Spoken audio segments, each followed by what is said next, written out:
मित्रों नमस्कार। आज मैं आप लोगों को police investigation, diary, chargesheet, final form और साथ ही साथ प्रोटेस्ट पिटीशन इन सारी चीज़ों की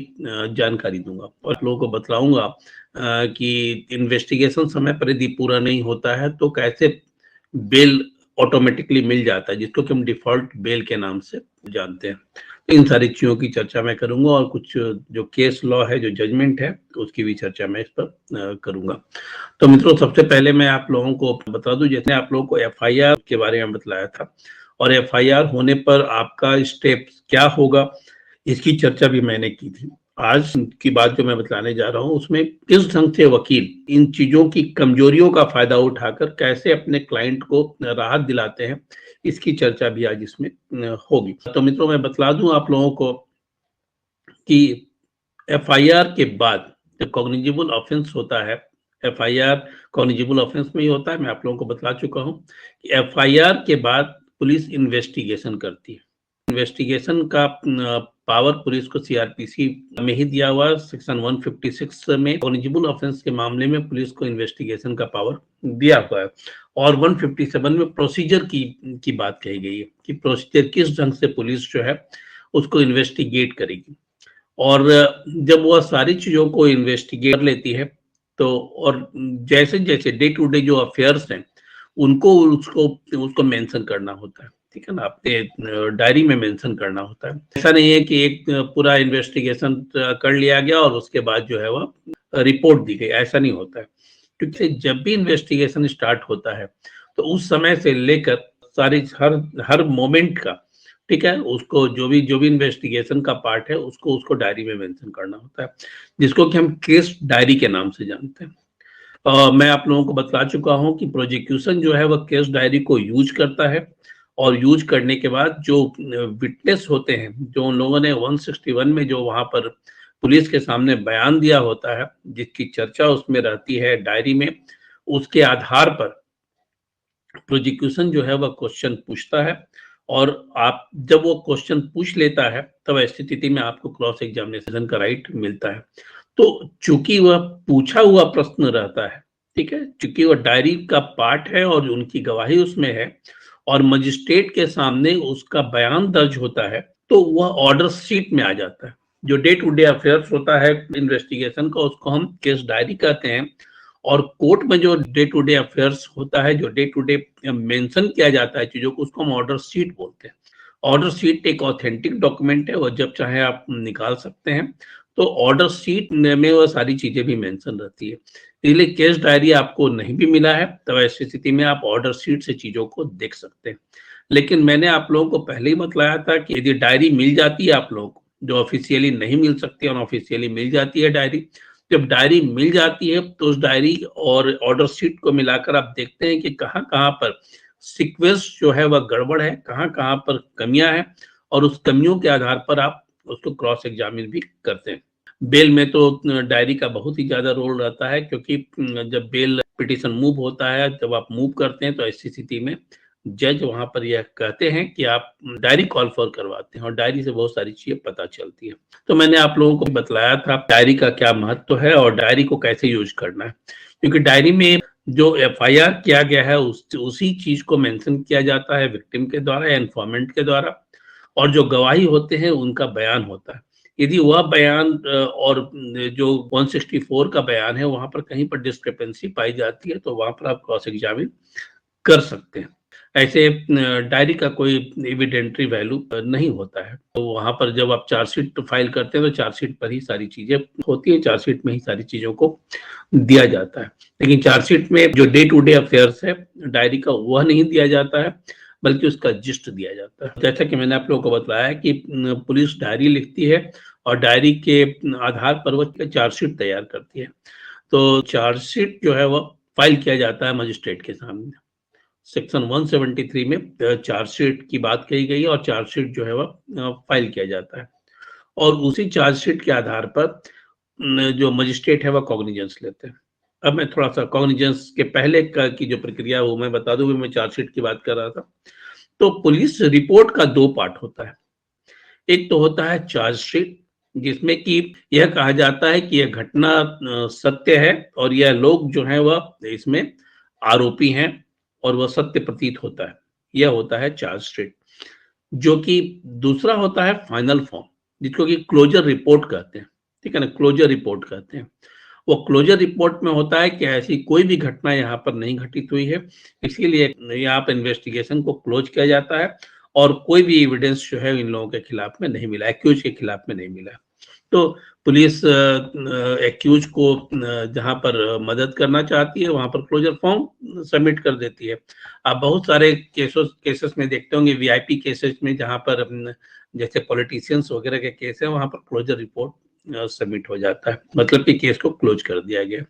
और उसके आधार पर मजिस्ट्रेट जो है वो केस को क्लोज कर देते हैं। अब यहाँ पर दो पार्ट, जैसा कि मैंने आप लोगों को बतलाया, एक तो चार्जशीट है जिसके आधार पर कोर्ट कॉग्निजेंस लेता है, ठीक है ना, लेकिन वो चार्जशीट को मानना न मानना फिर मजिस्ट्रेट के ऊपर डिपेंड करता है। यहाँ पर आपके लिए फिर स्कोप है, जब चार्जशीट सबमिट किया गया है वहां पर और जैसे कॉग्निजेंस की बात आ रही है और आपको पता चलता है तो आप वहां पर बहस कर सकते हैं चीजों को। तो यह कॉग्निजेंस के पहले का की चीज है और मजिस्ट्रेट को यदि लगता है कि नहीं इसमें सत्यता नहीं है, कहीं पर भी कहीं पर उसमें गड़बड़ी है और कहीं पर कुछ सस्पिशन है, तब ऐसी स्थिति में वो री इन्वेस्टिगेशन की बात करती है और पुलिस को कहती है री इन्वेस्टिगेशन करिए और कभी कभी वह इंक्वायरी भी करवाती है अपने स्तर पर। तो या मजिस्ट्रेट खुद करे या अपने सबॉर्डिनेट किसी मजिस्ट्रेट को उसको डेलीगेट कर दे तो इसके इंक्वायरी के लिए, ठीक है, तो ऐसा भी होता है। दूसरी तरफ है फाइनल फॉर्म सबमिट हो गया, मतलब कि क्लोजर रिपोर्ट हो गया। तो अब सपोज करिए कि आप विक्टिम के वकील हैं, आपने कंप्लेन केस फाइल किया है और आप विक्टिम के वकील हैं और मजिस्ट्रेट ने इन्वेस्टिगेशन के लिए पुलिस के पास भेज दिया। पुलिस ने क्या किया कि क्लोजर रिपोर्ट बनाकर यहाँ पर भेज दिया। अब आप विक्टिम के वकील हैं, आपका स्टेप क्या होगा, आपका रोल क्या होगा यहाँ पर।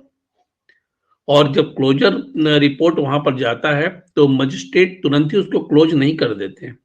वो आपको नोटिस जाएगा, विक्टिम को जो है वो नोटिस जाएगा आपका ओपिनियन जानने के लिए कि आपका ओपिनियन क्या है। ऐसा नहीं कि आपको सुनवाई का मौका नहीं मिलेगा, तो सुनवाई का मौका आपको मिलेगा। तो आपके पास यह जो गया ये नोटिस की जो कॉपी गई फाइनल फॉर्म की, तब ऐसी स्थिति में आप प्रोटेस्ट करिए। तो जो प्रोटेस्ट पिटीशन आप फाइल करते हैं,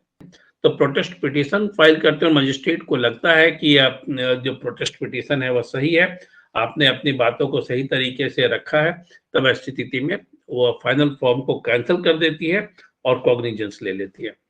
तो ऐसे फाइनल फॉर्म का जो कॉन्सेप्ट है और प्रोटेस्ट पिटीशन फाइनल फॉर्म का कॉन्सेप्ट तो बहुत ही पुराना है, लेकिन फाइनल फॉर्म जो प्रोटेस्ट पिटीशन का जो कॉन्सेप्ट है वह 10-12 साल हुए होंगे जो प्रचलन में आया है और ये जुडिशियल प्रोनाउंसमेंट के द्वारा यह प्रचलन आया, जिसमें कि विक्टिम को, ठीक है ना, विक्टिम के लॉयर को, विक्टिम को चूंकि आप रिप्रेजेंट कर रहे हैं, विक्टिम को यह अधिकार मिल गया है कि यदि पुलिस जो है, ठीक है ना, पुलिस जो है वो फाइनल फॉर्म सबमिट करती है, अर्थात क्लोजर रिपोर्ट यदि पुलिस सबमिट करती है, तब ऐसी स्थिति में, ठीक है ना, क्लोजर रिपोर्ट यदि सबमिट करती है तब उस क्लोजर रिपोर्ट के खिलाफ में आप प्रोटेस्ट पिटीशन डालें। आजकल ये बहुत ही ज्यादा प्रचलन में, क्योंकि पुलिस गड़बड़ भी करती रही है, ठीक है ना, तो सब लोग यह कहते हैं कि पुलिस गड़बड़ भी करती रही है और पुलिस जब गड़बड़ करती रही है और क्लोजर रिपोर्ट सबमिट कर देती है, तब ऐसी स्थिति में प्रोटेस्ट पिटीशन को फाइल कर सकते हैं, जिसका फायदा भी मिलता है, यहाँ पर वकालत करने का मौका रहता है।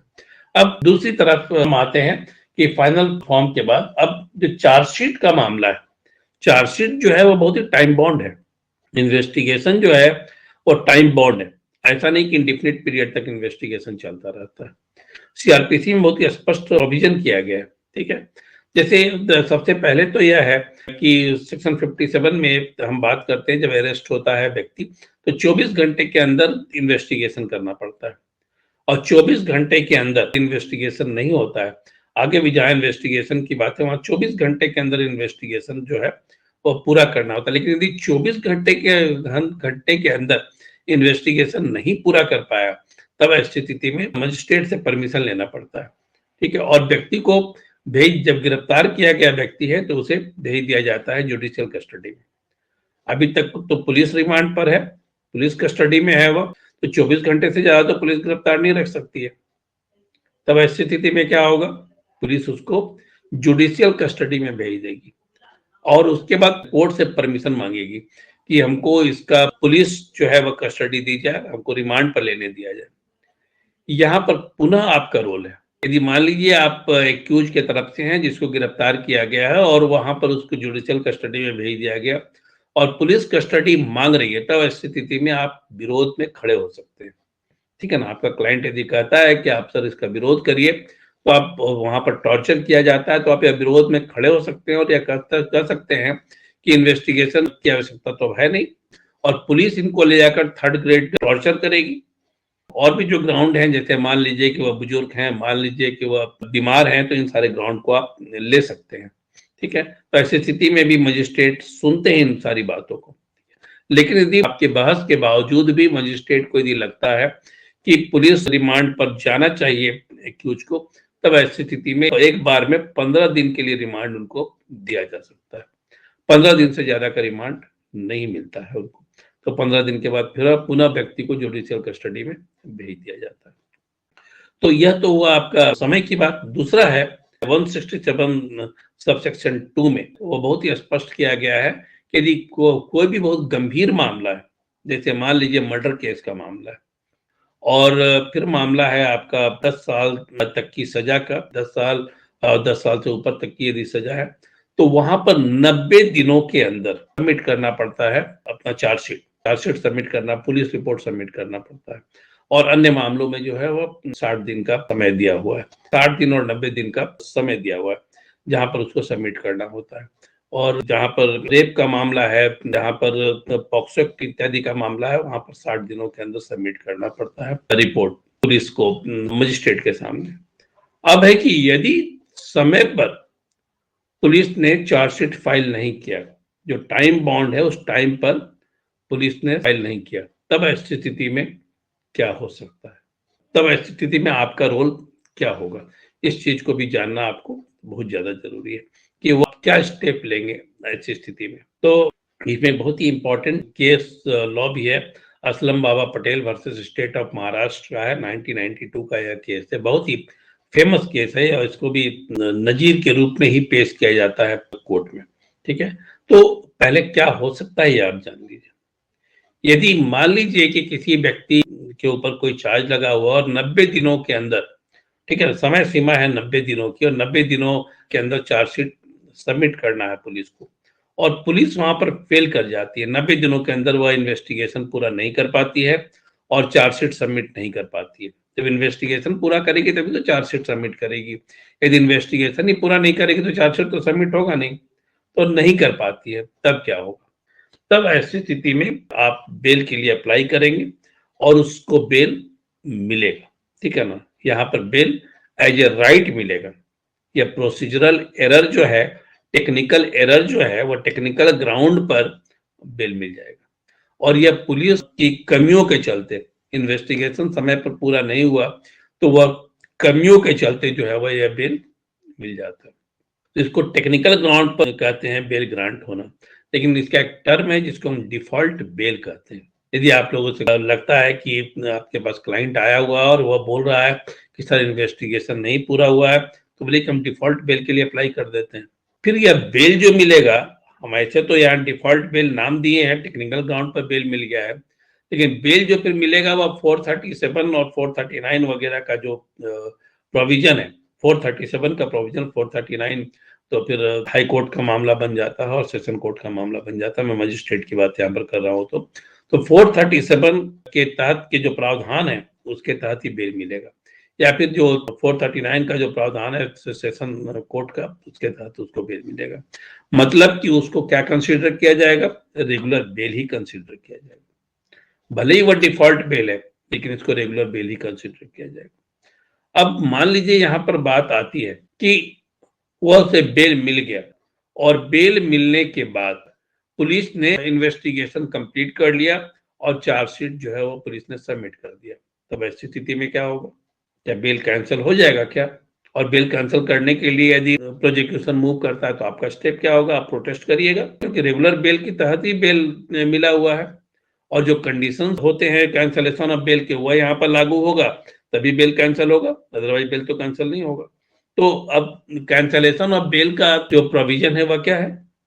यहाँ पर प्रोविजन यह है कि 439(2) में यह कहा गया, जिसमें कैंसलेशन ऑफ बेल की बात कही गई, कि यदि कोई व्यक्ति, ठीक है ना, जिसे कि बेल मिला है,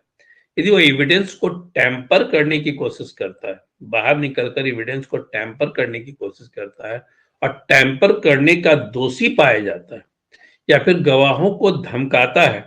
या फिर जो जुडिशियल प्रक्रिया है उसको डिस्टर्ब करने का कोशिश करता है, या फिर वह भागने की कोशिश करता है, ठीक है ना, जुडिशियल प्रोसीडिंग्स से भागने की कोशिश करता है, अर्थात वो कोर्ट में अपियर नहीं होता है, तब ऐसी स्थिति में वह बेल को कैंसिल किया जा सकता है। लेकिन एक पुलिस यदि गलती पहले करे, इन्वेस्टिगेशन समय पर पूरा नहीं करे और बाद में जाकर जब बेल मिल जाए तब वो इन्वेस्टिगेशन पूरा कर रिपोर्ट सबमिट कर दे, तब ऐसी स्थिति में क्या बेल कैंसिल हो सकता है? आप सिर्फ सीधा सा दिमाग लगाइए कि 437A में जब बेल दिया गया तो वहां पर कंडीशंस लगे हुए हैं कुछ भी, कि क्या क्या कंडीशंस हैं, और वहां बेल ऑर्डर में लिखा रहता है कि यदि यह प्रोविजंस जो है बेल का, जो कंडीशंस है, उस कंडीशंस को यदि वायलेट करने की कोशिश करता है तब प्रोसिक्यूशन जो है वह कैंसलेशन ऑफ बेल के लिए पिटीशन फाइल कर सकता है। इसी ढंग से 439 में भी यह दिया हुआ है, कंडीशंस को यदि वायलेट करता है तो कंडीशंस क्या क्या हैं जो मैंने आप लोगों को बतलाया। इसके अलावा भी कोर्ट यदि चाहे तो कंडीशंस कुछ और भी लगा सकती है। जैसे आप लोगों ने देखा होगा अभी शाहरुख खान के बेटे को जो बेल मिला, जो ड्रग के मामले में जो बेल मिला, उसमें एक 14 कंडीशंस लगाए गए थे। इसमें एक कुछ कंडीशन था कि उसको हर वीक में एनसीबी के सामने, नारकोटिक्स कंट्रोल ब्यूरो के सामने हाजिरी देनी होगी, पासपोर्ट उसको जमा करना होगा, बॉम्बे से बाहर वह नहीं जा सकता है। तो इसके अलावा जो कंडीशन दिए हुए हैं उसके अलावा भी कुछ कंडीशंस को इम्पोज कर दिया जा सकता है, वह केस के ऊपर डिपेंड करता है। तो यहाँ पर कहीं नहीं लिखा हुआ है कि यदि डिफॉल्ट बेल मिलता है इन्वेस्टिगेशन समय पर पूरा नहीं करने के चलते, पुलिस की कमियों के चलते, और बाद में वो इन्वेस्टिगेशन पूरा हो जाता है, तो ऐसी स्थिति में बेल को कैंसिल कर दिया जाएगा, ऐसा तो कहीं नहीं लिखा हुआ। तो इसका मतलब है कि एक बार आपको बेल मिल गया तो बेल को कैंसिल कुछ कंडीशंस के आधार पर ही किए जा सकते हैं। इसी सिलसिले में एक बहुत ही नामी जजमेंट है सुप्रीम कोर्ट का, जिसकी मैं चर्चा भी थोड़ी देर पहले किया था। यह केस है आपका Aslam Babalal Desai versus state of Maharashtra. इसके ऊपर 1990 में सेक्शन 147, 148, 302, 323, 149 के तहत, आईपीसी की धाराओं के तहत इस पर मुकदमा किया गया, ठीक है ना। 1990 में इस पर मुकदमा किया गया, और मुकदमा करने के बाद, ये कम्युनल वायलेंस और मर्डर का मामला है, मुकदमा करने के बाद उसे दूसरे ही दिन उसे गिरफ्तार कर लिया गया, और वह जब जेल में था उस समय उसने मूव किया अपना बेल पिटीशन। जब जेल में था तो उसने अपना बेल पिटीशन मूव किया, लेकिन बेल पिटीशन जो है वह स्वीकार नहीं हुआ और उसने उसे विड्रॉ कर लिया अपने बेल पिटीशन को। और वह जो बेल पिटीशन मूव किया होगा, जो विड्रॉ किया होगा, निश्चित रूप से वो हमारे और आपके जैसे वकील की सलाह पर ही किया होगा, क्योंकि यदि बेल पिटीशन एक बार रिजेक्ट होता तो वह थोड़ा सा नेगेटिव जाता, तो उसने विड्रॉ कर लिया और उसने वेट किया पुलिस इन्वेस्टिगेशन का। शायद उन लोगों को लग रहा हो कि पुलिस समय पर इन्वेस्टिगेशन नहीं कर पाएगी, शायद एक्यूज को ऐसा लग रहा होगा, तो इसने विड्रॉ कर लिया। और बाद में 90 दिन जब पूरे हो गए और पुलिस ने जब चार्जशीट सबमिट नहीं किया, जब इन्वेस्टिगेशन कंप्लीट नहीं किया, तब इसने पुनः अपना बेल वहां पर मूव किया। और जब बेल पिटीशन मूव किया तो जज के सामने कोई चारा नहीं था, क्योंकि प्रोविजन है, पुलिस यदि समय पर इन्वेस्टिगेशन पूरा नहीं करेगी तब ऐसी स्थिति में बेल मिल जाएगा, ये तो प्रोविजन है। तो यह प्रोविजन के तहत उस व्यक्ति को, असलम बाबालाल देसाई जो था, उसको बेल मिल गया। अब क्या हुआ, जब बेल मिल गया तो उसके कुछ दिनों के बाद पुलिस ने इन्वेस्टिगेशन कंप्लीट कर लिया और उसने चार्जशीट को सबमिट कर दिया, और तब प्रोसिक्यूशन ने बेल को कैंसिल करने का एक पिटीशन मूव कर दिया। लोअर कोर्ट ने मतलब सेशन कोर्ट ने जो है वह बेल को कैंसिल भी कर दिया। यह व्यक्ति हाई कोर्ट चला गया, हाई कोर्ट ने उस ऑर्डर को अपहेल्ड कर कर रखा कि लोअर कोर्ट ने जो बेल कैंसिल किया है वह सही है। अब ये सुप्रीम कोर्ट चला गया, सुप्रीम कोर्ट में बहुत ही लंबी बहस चली, एट लेंथ पूरा आर्गुमेंट चला दोनों तरफ के वकीलों के द्वारा। महाराष्ट्र गवर्नमेंट के जो लॉयर थे वह उन्होंने वहां पर बहस किया और जो कैंसलेशन ऑफ बेल था उसको उन्होंने जस्टिफाई किया, ठीक है। जबकि एक्यूज के जो वकील थे उसने बहुत ही स्पष्ट तौर पर कहा कि जो कंडीशंस लगे हुए हैं, ठीक है ना, जो कंडीशंस हैं सीआरपीसी में उसका कहीं से वायलेशन हुआ ही नहीं है और कहीं पर यह प्रोविजन नहीं है कि यदि आप पुलिस इन्वेस्टिगेशन समय पर पूरा नहीं करती है और उसके आधार पर बेल मिलता है और बाद में पुलिस इन्वेस्टिगेशन को पूरा कर लेती है तो बेल को कैंसिल करने के लिए मूव करे, ऐसा नहीं है। सुप्रीम कोर्ट ने पूरी बात को सुना और पूरी बात को सुनने के बाद बहुत सारे केस का रेफरेंस भी उसने दिया और केस के रेफरेंस को देने के बाद उसने बहुत ही स्पष्ट किया कि बेल जो है जो कैंसिल किया गया है लोअर कोर्ट के द्वारा मतलब सेशन कोर्ट के द्वारा और बेल जो कैंसिल किया गया है हाई कोर्ट के द्वारा वो दोनों ही गलत है। कहीं पर भी उसका जस्टिफिकेशन नहीं है और कहीं पर भी उसका प्रोविजन भी नहीं है और जब प्रोविजन नहीं तो जस्टिफिकेशन नहीं है। तो इसका मतलब यह हुआ कि लोअर कोर्ट ने भी गलती किया है और हाई कोर्ट ने भी गलती किया है। तो सुप्रीम कोर्ट ने इस दोनों के ऑर्डर को सेट असाइड कर दिया, हाई कोर्ट के ऑर्डर को जो इम्पुग्न्ड ऑर्डर था उसको सेट असाइड कर दिया और कहा कि जो बेल दिया गया है और जब बेल दिया गया है तो वो उनका राइट है, जब वो बेल दिया गया तो लिबर्टी उनका राइट है और लिबर्टी जब उनका राइट है तो उस लिबर्टी को हम कर्टेल नहीं कर सकते हैं और हम सिर्फ ये पुलिस की मनमानी के चलते यदि कोई चीज हुई है तो उसको हम वापस बेल को कैंसिल नहीं कर सकते। तो मित्रों मैं आपको बतला दूं कि यदि कोई भी ऐसा केस आपके पास आता है और जहां पर आपको लगता है इन्वेस्टिगेशन समय पर पूरा पुलिस नहीं कर पाएगी तो आप थोड़ा वेट करिए, बेल के लिए आप तुरंत मूव मत करिए, ठीक है ना। आप पहले पता कर लीजिए सारी चीजों का। हम लोग चूंकि वकील हैं तो हम लोग इन सारी चीजों से वाकिफ भी रहते हैं, पुलिस के संपर्क में भी रहते हैं, तो हम लोग को उनके मूवमेंट से पता चल जाता है कि इन्वेस्टिगेशन पूरा कर पाएंगे या नहीं कर पाएंगे। तो ऐसी स्थिति में आप वेट करिए और वेट करने के बाद तब आप डिफॉल्ट बेल के लिए मूव करिए। पिटीशन रेगुलर ही फाइल होगा, जैसे मान लीजिए मजिस्ट्रेट के कोर्ट में है तो 437 के तहत ही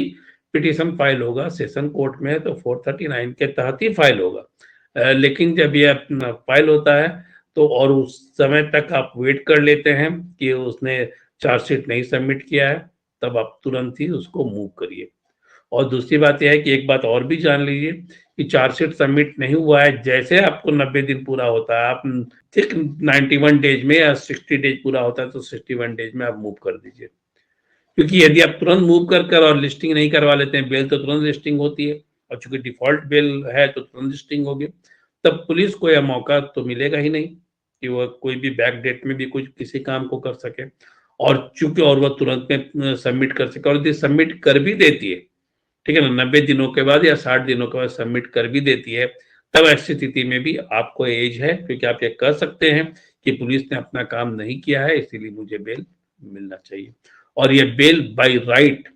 ठीक है ना, टेक्निकल ग्राउंड पर ही बाय राइट आपको बेल मिलेगा। तो जब भी इस तरह का केस आता है तो आपको थोड़ा वेट करना चाहिए और वेट करने के बाद तब आप इसको मूव करिएगा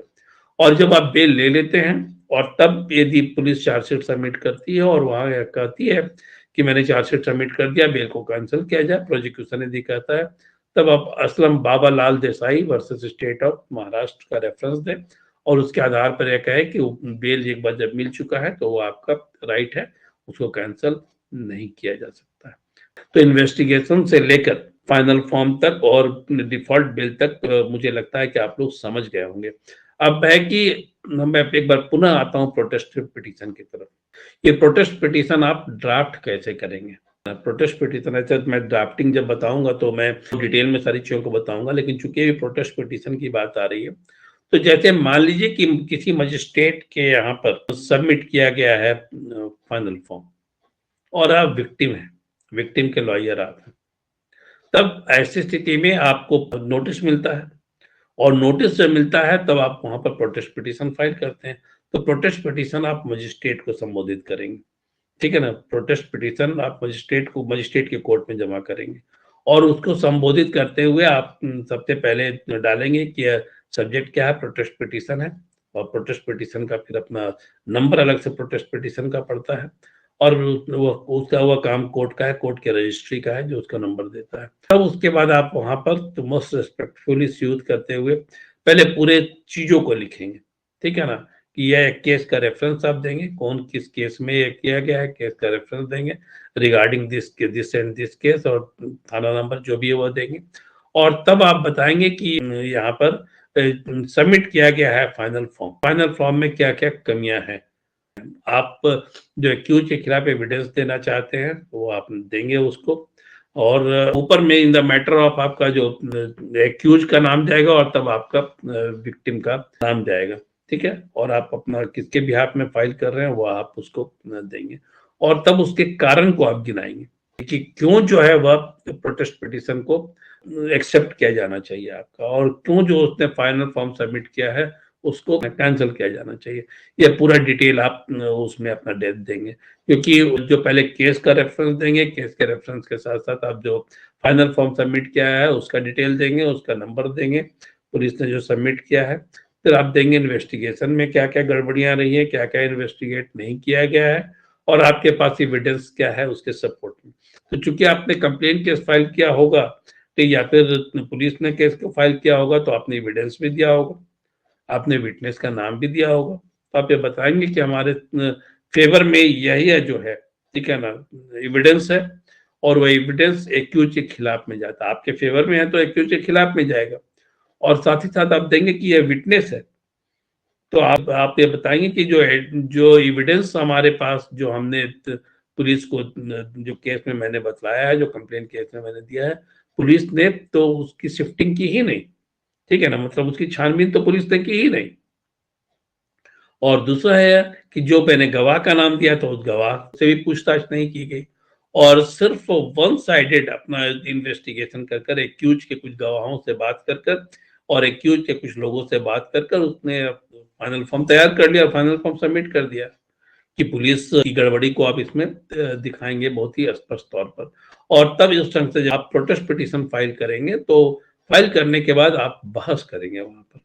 ठीक है ना? प्रोटेस्ट पिटीशन जब आप फाइल करेंगे तो आप वहां पर फिर बहस करेंगे मजिस्ट्रेट के सामने और मजिस्ट्रेट यदि कन्विंस हो जाते हैं कि आपने जो प्रोटेस्ट पिटीशन फाइल किया है वो बिल्कुल सही है और पुलिस ने जो फाइनल फॉर्म सबमिट किया है वो गलत है, तब ऐसी स्थिति में आपको उसका फायदा मिलेगा और जो फाइनल फॉर्म सबमिट पुलिस के द्वारा किया गया वह रद्द हो जाएगा और